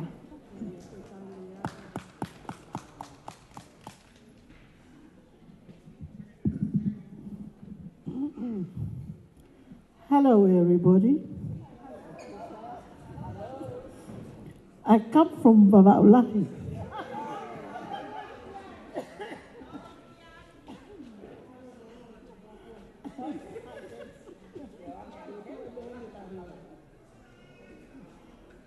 Oh, my name is Ouau. Veilangilala, Whangakipalo. I was here. I kamataanga o e lere ima e Stephen ni. Whine pia mo tam. Ai fo ia ma koe ni. Ai a ma lotu. Kau pe kiai mo e tahi ne koe ni. Matu koe popo. Koe mata ki ai pe e ki lahi mo e wawau lahi. Pea o ko fia ma pe he kufaka pa ai amai ki he whaleni. O ka ke so lau ki he whareni. He koe hinga, he na e mau e he whae mama me piula. Pe au whanonga mau ai pe, o whetaulak mo Stephen Whine, kone mama awatu, pe mo tam Whine, pe mo ene whanau. Pe a neongo pe ko takai whala ki he whunga waka kehe. I ka ke ngalo, ko ko fo tu o tai seneni ko aho fitu na kamata hono tutu ai mama pa ko fra feta ko mama ko ya o ku ke yulo mama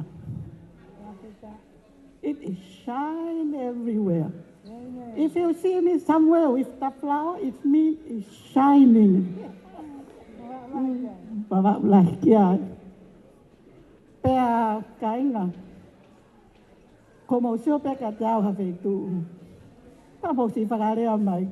Ko e tupu ha ke pea mui mai pe si asi ko e mamalahi. Aina e whai pe he kau whewhine hono whakahoko. Ai whekau o mi he e ki I he ahoni. Pea o kou whakamooni au ki ai. Pea ko whakamalo lahi ki he kau whiwhine na nau tuu o tala e wholofola e o tua. Koe ako pea koe ni na e ngahui e sihova. E whakahoko e mama, ke hoko atu hono lelei, oua na tuku he laro te pire. Pea I he ahoni, o ko whakamalo lahi, Stephen Whine te aupa. Ko e mama ni na kalawhaki mai ne he futoa ko ta wake whai ana. Pea aku te pole ai. He koe wawau lahi. Wawau lahi pia. Ko whamala ko si ake peki heke. Kau tangata me ta whaki koe. Koe te whisi. Pea mo e kapa. Mai wawau funga te isi nāia. Pa koe mawa ko tau peku I eni. Whenga mau peki ulu I mama. Ke mahino koe tui o hau pe mei wawau. Wawau lahi ki ai. Mota, thank you. Vai malo. Pea mo, vai malo. Ai ku pea mea kau naga. What a thank you. Iyo. Pea kong whakamalo hen ki atoa hen ome ki whainga maari e koe ni. Ko ki whainga maari e ni ana I ka ki whakapalani ki ai. Ka ko whakawhetai I he whakatoka ngai e toa.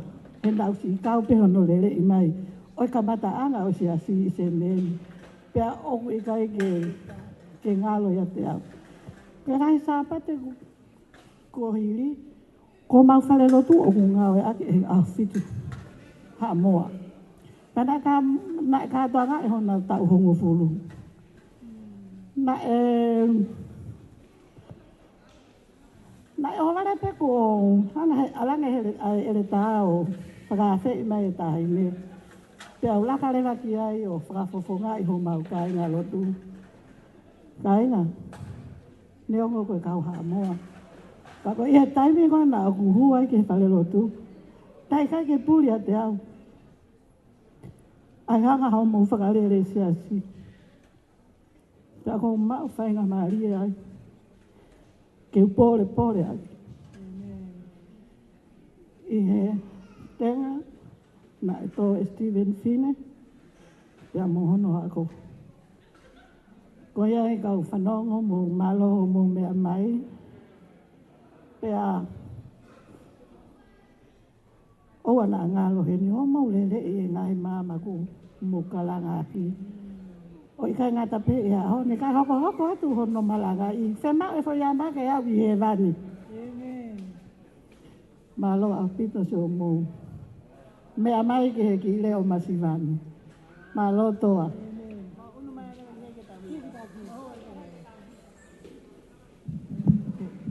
Tau hiwa ko toa I be. This little light of mine. Ange ko lau ko ane hu. Arise and shine. This little light of mine. This little light of mine. I'm gonna let it shine. This little light of mine. I'm going to let it shine. This little light of mine. I'm going to let it shine. Let it shine. Let it shine. Let it shine. Hide it under the bush or no. I'm going to let it shine. Hide it under the bush or no. I'm gonna let it shine. Hide it under the bush or no. I'm gonna let it shine. Let it shine. Let it shine. Let it shine.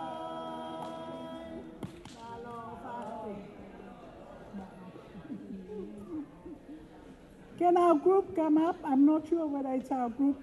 I can see my grandkids ready to go. Hey, stay and this is our group. Kahaga at our guru. Woohoo! We're gonna walk the golden. Oh, Kupua, Mautaki. Come on, Pua. Sunrise, eh? Come on.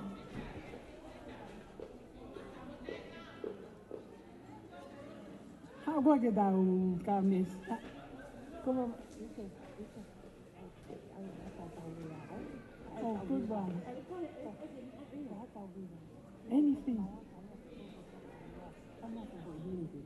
Hey, go center. Hey. Look what goes now. Salopa, come. How that fish? Listen, the fish. How get out here?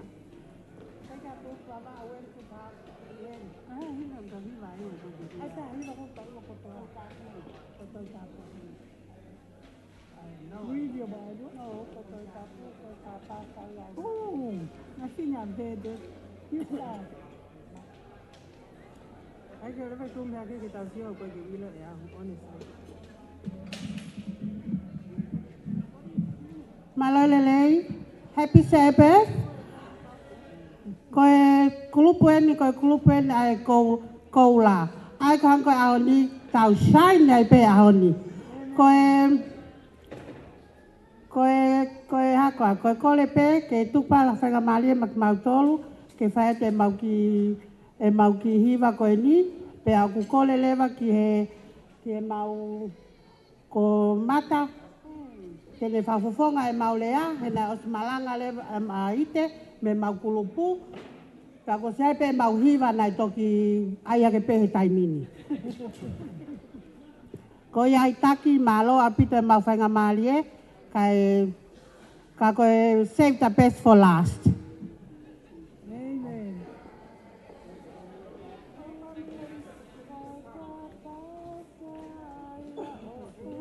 Tau folau, oia pe, ae no ngā pe amos,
Ko kore pe ke hufanga e ngai tala whakatap kotoa pe, ko kamata ake aho kakai whewhine whakababat lahi e wafe wafā.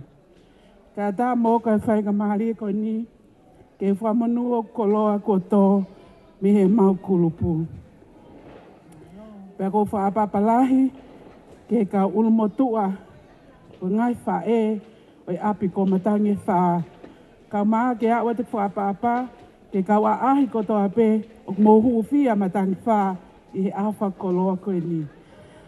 O kou lau koe tāpuaki, i he e kukau, i he sāpate mawahe koe ni. Mohono hanga he e taki o kakai whewhine, o whakailonga i mawahe, ai mahu inga o kakai whewhine, o api ko matangi wha.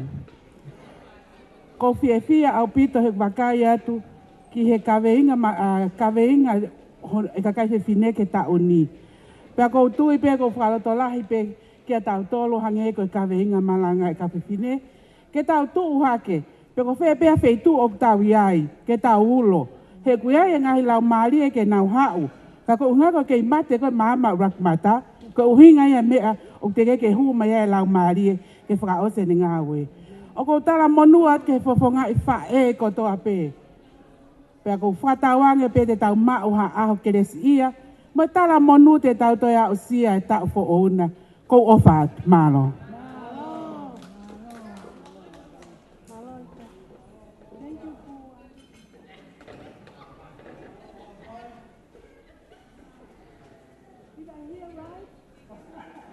Wawa ulahi ki ai.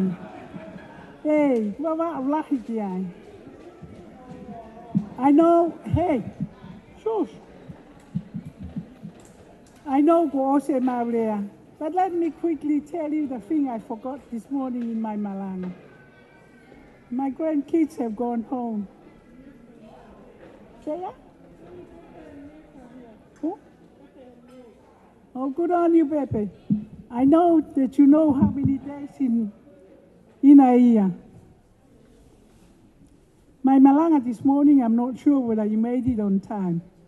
But the good Lord told us, I looked it up, I didn't know, 365 times, do not fear, or fear not.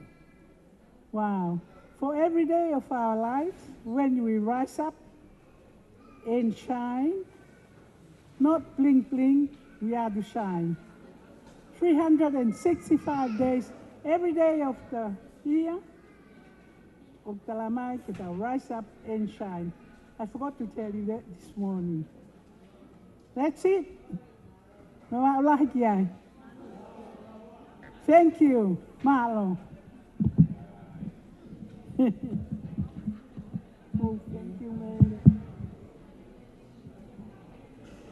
Family malo e tau ma e o tan. Kole atu ki he kulupa Liverpool, tamai mo fa e mo fa nau katoa, fa more more mo ma ke tau hiwa fa osi.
Kole peke hufanga he ngai tala whakatapu whai mei moani. Kai whai ata ki lea. Pea koe mau ki lea matol. Koe mau whawhetai peke he otua. Mau au sia ahoni. Kai pehe ke kau whewhine. Oku mau au mai ke he ahoni. Oku mau whewhia pe Club Liverpool. Ke oku women e tangata mo whewhine I he mau kulupu. Pea ku kai whakia mo kakai tangata mo teo kako mau tolu ia. Oku whewhine mo tangata hano support ki mau tolu. Pea ku mau ofalahi ata mau tolu ka whewhine. Ofa peke tau mau ha sāpate lelei ahoni. Pea kole peke he otua kene kei whai tāpe kina mai kau whewhine. Ke lava ke whai ho tau ngahi whatongia. Ko ia pe malo. Ka mo whanong mai ke mau iwa.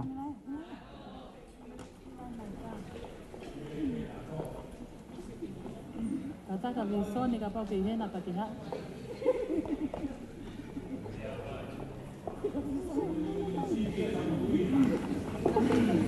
Venga, todo mo pa me ver.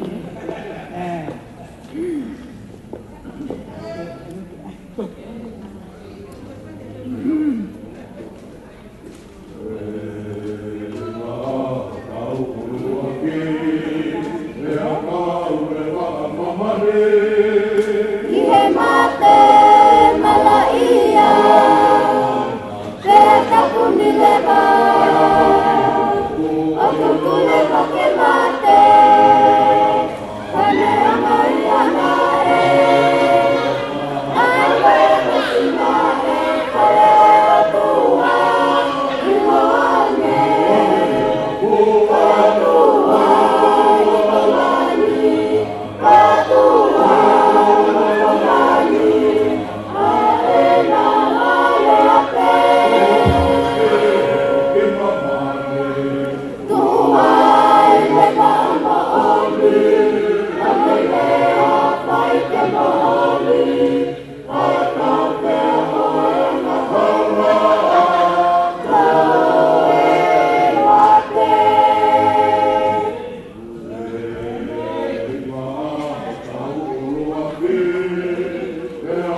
holope ilo hoek ya holope ho mo merkoni kai ata mo ko fenga mari ko ni ke u fonga ia tuai ha framalo ya mi heta dai fai fe kau pe mo siasi kai pe he foki ki he take wi ni ai framalo la hia ke tek mo tol hono ko toa ai polo kalama fra fia u tawa o sia ya hani pe a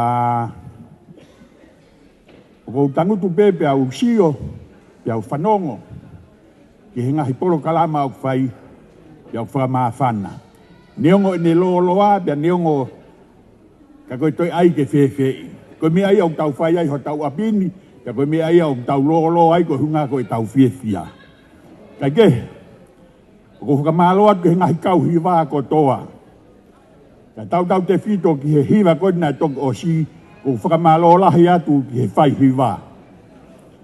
Malo mua rinta e whai hiwa lelei. O ko hanga no i koe pia kore i koe ke kāta ki mua kau mai ki he kuaia e siasi. O fu whakawha opa ho tā hiwa pa ko uiro pegu ke reo lelei. Malo. Kake, tau ko whatongia pego ki whai atu ki whakamalo. He kai ke tau hanga whakamalo ia i kotoa na kai ke toi mau ha tau tāpuaki.